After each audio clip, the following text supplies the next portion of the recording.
Bonjour à tous, aujourd'hui je suis à Seraing et on s'intéresse aux métiers de soudeur et ferronnier qui sont en pénurie. Ça tombe bien, on a rendez-vous avec André Louis de la ferronnerie Louis qui est tenu de père en fils. C'est un métier de passion et dans lequel il y a du travail. Allez, venez.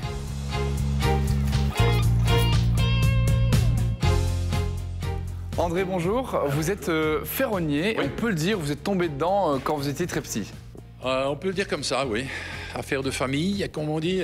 Donc, quand j'ai eu l'âge de venir travailler, mon père m'a tout de suite engagé. Voilà, donc c'est vraiment un atelier de famille et de tradition. De vos débuts jusqu'à aujourd'hui, la ferronnerie a quand même pas mal changé. Qu'est-ce que vous faites ou vous ne faites plus ? La ferronnerie, c'est lié, suivant les époques, aux différents styles. Hein. On a connu au début du siècle l'art nouveau, l'art déco, etc. Et maintenant, on est dans une ferronnerie qui va un peu dans tous les sens, avec toutes sortes de matières. Et on s'adapte, on s'est adapté. Donc on fait plus de ferronnerie de bâtiments, de ferronnerie vraiment de décoration, quoi. La ferronnerie, comme beaucoup de métiers manuels, est un métier en pénurie. Comment est-ce que vous l'expliquez ? Je crois que les temps changent, il faut s'adapter. Et je veux dire, pour recruter quelqu'un, c'est un peu plus difficile maintenant, c'est un peu comme dans la restauration. Mais je crois que nous sommes nécessaires. On aura toujours fait de la ferronnerie et on en fera toujours. Comment est-ce que vous faites pour aujourd'hui trouver de nouvelles personnes pour recruter ?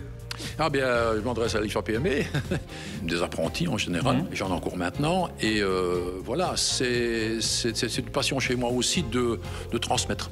Vous êtes un vrai passionné. Comment est-ce que vous pourriez transmettre cette passion ? Qu'est-ce qui, selon vous, peut vraiment attirer dans ce métier ?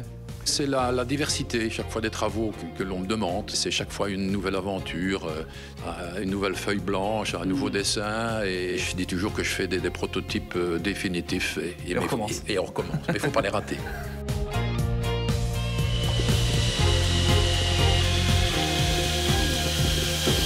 Salut Bertrand. Bonjour. Alors toi, ça fait combien de temps que tu t'es lancé dans l'aventure à travers l'IFAPME ? Alors ça fait 3 ans. Ok, donc là, tu es sur la fin. Qu'est-ce que tu comptes faire plus tard ? Je compte trouver un job en tant que soudeur principalement.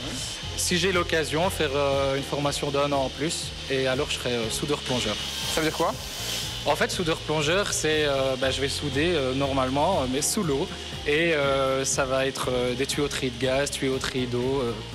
Donc tu rajoutes un petit niveau de difficulté en fait en allant sous l'eau, quoi. Ouais, c'est ça exactement. Ok, bah écoute, on te souhaite plein de bonnes choses en tout cas. Merci beaucoup.